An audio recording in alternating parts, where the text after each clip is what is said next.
자, 오늘 우리에게 주시는 기도 제목 같이 나누면서 말씀을 같이 나누도록 하겠습니다. 한번 따라 하십니다. 재물을 의지하지 않고 오직 하나님만을 의지하게 하시고 의인의 삶을 끝까지 살게 하소서.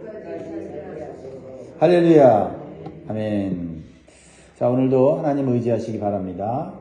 재물 의지하지 말고, 세상 의지하지 말고, 사람 의지하지 말고, 오직 하나님의 선하심과 인자하심을 의지하시기 바랍니다.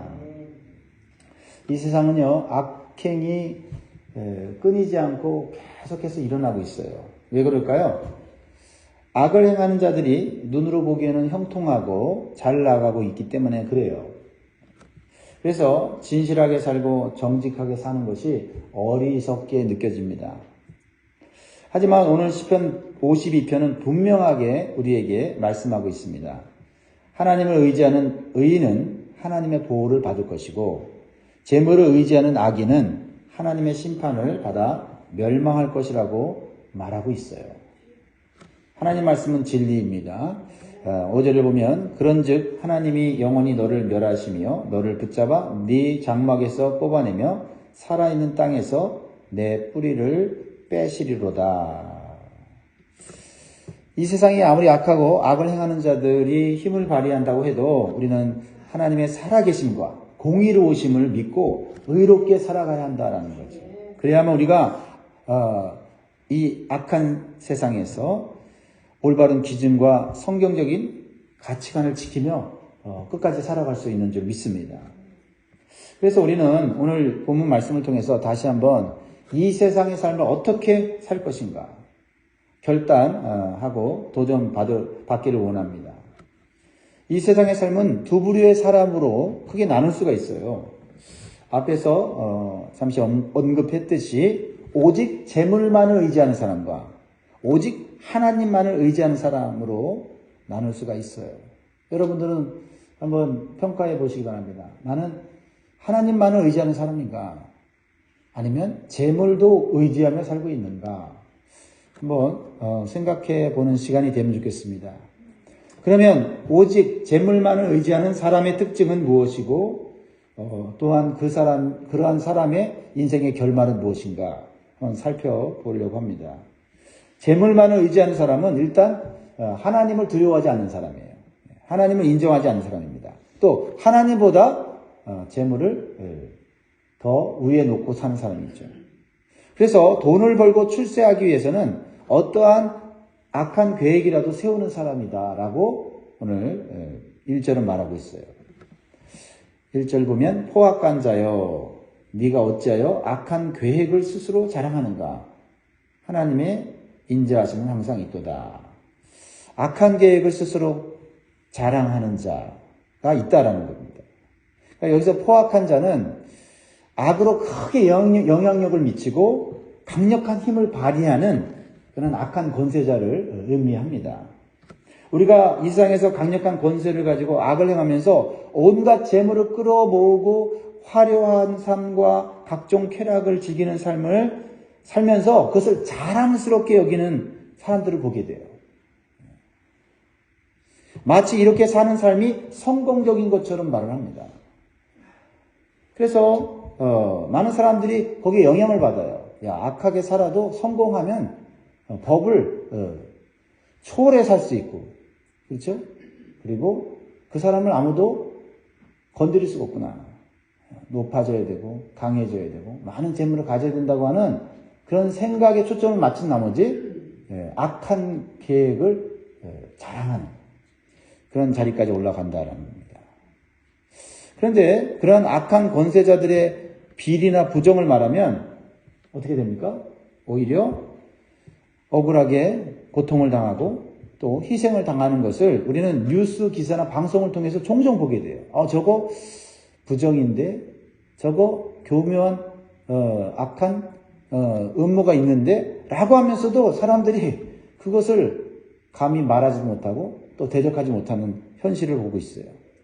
오늘날 러시아의 푸틴이나 중국의 시진핑과 같은 그런 무시무시한 권력자들은 자신에게 저항하거나 비판하는 의로운 자들을요, 어떻게 합니까? 없는 죄도 만들어서 감옥에 집어넣고요. 그리고 악한 계획을 교묘하게 세워갖고 죽이면서 마치 자살한 것처럼 또는 병들어 죽은 것처럼 그렇게 포장하는 것을 우리는 보지 않습니까? 우리가 그런 세상에 살고 있다는 거죠. 야, 뭔가 이 세상은 공의롭지 못하고 정의롭지 못하구나. 그래서 참 우리는 두려워하게 되고 몸을 사리게 되고 나 어떻게 살아야 되지? 하는 갈등을 갖기도 하는 것이죠. 이러한 그 악한 권세자들의 혀가 얼마나 무섭고 강력한지 2절은 날카로운 삭도 같도다 말하고 있어요. 2절 네 혀가 심한 악을 꾀하여 날카로운 식도같이 간사를 행하는도다. 그런데 아무도 그러한 악한 권세자를 대적하여 이길 자가 없는 것처럼 보여요. 그 사람들은 그래서 아주 공공연하게 이렇게 얘기를 하는 거예요. 3절 4절 보면 네가 선보다 악을 사랑하며 의를 말함보다 거짓을 사랑하는도다. 4절에 간사한 혀여 너는 남을 해치는 모든 말을 좋아하는도다. 참 힘이 있다고 재물이 있다고 권세가 있다고 이렇게 거짓을 자랑하고 그렇죠? 그리고 남을 해치는 말을 좋아하는 그런 사람들이 버젓이 살아갔는데도 아무도 그것을 징치하거나 그것을 막을 자가 없는 현실을 볼 때 우리는 이 세상에서 의롭게 살고 정직하게 사는 것이 무의미하고 헛된 일처럼 느껴질 수가 있다는 겁니다. 그래서 의롭게 살기를 포기하고 악한 권세자들이 입에 달콤한 사탕을 넣어주면서 자기 자신도 그런 악한 삶의 길을 걸어가기로 결심하는 사람들이 생기는 거예요. 하지만 하나님은 분명히 말씀하십니다. 1절 하반절에 하나님의 인자하심은 항상 있도다 말씀하고 있어요. 악한 세상의 악한 권세자들이 의를 행하기보다 악을 행하면서 그걸 자랑하고 거짓을 말하면서도 그것을 자랑스럽게 여기는 그런 세상 가운데 하나님은 항상 있는 게 있는데 하나님의 인자하심이 있다라는 거예요. 하나님의 인자하심이 항상 있다는 것은 악한 세상 가운데서 변치 않는 하나님의 사랑으로 의인들을 보호하고 계시다는 거예요. 우리는 무엇을 볼 것인가? 악한 자들을 두려워하여 나보다 힘 있는 자들이 나를 억압하고 또 나를 불리하게 할 때 무릎 꿇고 머리를 조아리고 그 길을 따라갈 것인가?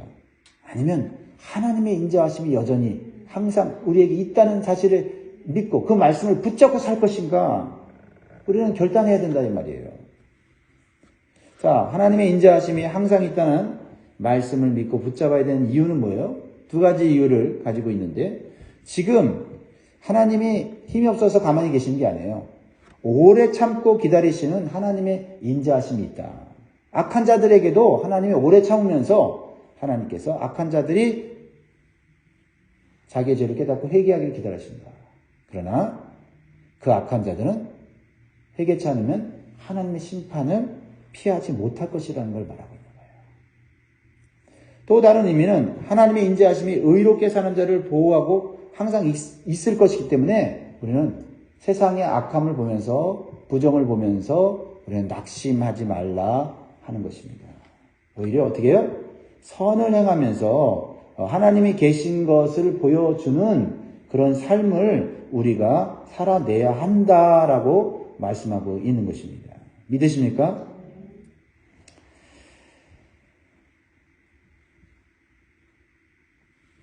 자, 그래서 하나님의 인자하심과 공의로우심을 분명히 믿었던 사도 바울은 이렇게 말했어요. 갈라디아서 6장 9절에 우리가 선을 행하되 낙심하지 말지니 포기하지 아니하면 때가 이름에 거두리라. 그러므로 우리 성도들이 직장에서 세상에서 나보다 힘 있는 사람들에 의해서 억울한 일을 당해도 우리는 선하게 사는 삶을 포기하지 말아야 돼요. 때가 이름에 거두리라는 말씀은 마지막에 가서 승리하는 자가 진정한 승리자라는 것을 말하고 있어요. 이 세상에서 사업을 하는 성도들도요, 편법을 써서 물질을 더 많이 얻을 수 있는 유혹이 있을 수 있습니다. 하지만 하나님의 인자하심이 항상 있다는 말씀을 기억하고 하나님 앞에서 정직하고 의롭게 사업을 해야 하나님께서 그 사업을 보호하시고 끝까지 함께 하신다는 것을 기억해야 할 것입니다. 그래서 하나님께서는 악한 세상과는 반대되는 삶을 살라고 계속해서 건면하고 있는 거예요. 눈에 보이는 것을 따라가지 말라는 거죠. 그래서 디모데전서 6장 18절에 보면 선을 행하고 선한 사업을 많이 하고 나누어 주기를 좋아하며 너그러운 자가 되라. 누구를 바라보면서 인자하신 하나님이 항상 있다는 사실을 기억하면서 히브리서 13장 16절에 오직 선을 행함과 서로 나누어 주기를 잊지 말라. 하나님은 이 같은 제사를 기뻐하시느니라. 선을 행하는 것과 서로 나누는 것이 하나님 기뻐하시는 예배다. 이렇게 말씀하고 있다는 거죠. 내가 하나님의 선하심과 인자하심을 믿는 증거가 뭐예요? 그냥 믿습니다. 하나님이 약한 세상에서 약한 자들을 물리치십시오. 이런 기도하는 게 아니라 하나님의 인자하심과 선하심이 있음을 내 삶으로 보여줌으로써 내가 하나님의 인자하심을 믿고 있음을 증명해야 한다는 거예요. 왜 우리가 이렇게 살아야 됩니까? 하나님을 의지하는 의인이 결국은 승리자가 될 것이기 때문이에요. 기고만장하며 악한 행위와 악한 계획을 통해서 형통한 삶을 사는 악한 자들이 하나님의 심판의 날에는 뿌리 뽑히는 나무같이 힘없이 뿌리채 뽑히는 나무 같은 비참한 종말을 맞이하게 될 것을 우리가 보게 된다는 거죠. 우리는 그걸 미리 봐야 돼요. 이 말씀을 통해서 미리 우리는 봐야 돼요. 그래서 그 의인은 이렇게 고백하게 된다는 거예요. 악인의 심판을 보고 이렇게 고백한다는 거예요. 6절, 7절, 8절을 보면 의인이 보고 두려워하며 또 그를 비웃어 말하기를 이 사람은 하나님을 자기 힘으로 삼지 아니하고 오직 자기 재물의 풍부함을 의지하며 자기의 악으로 스스로 든든하게 하던 자라 하리로다. 그러나 나는 하나님의 집에 있는 푸른 감람나무 같으며 하나님의 인자하심을 영원히 의지하리로다. 이 의인의 고백이 우리의 고백이 되어야 될 줄 믿습니다. 6절에 의인이 보고 두려워했다는 것은 무엇을 보고 두려워했다는 거예요? 그렇죠? 하나님께서 행하시는 그 무서운 심판을 보고 두려워했다는 거예요. 또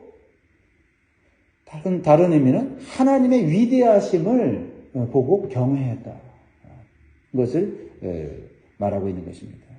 그러니까 마지막 날 심판 때 앞에서 우리는 이런 고백을 해야 돼요. 내가 악인을 따라가지 않고 힘들지만 의롭게 산 것이 얼마나 다행스러운 일인가.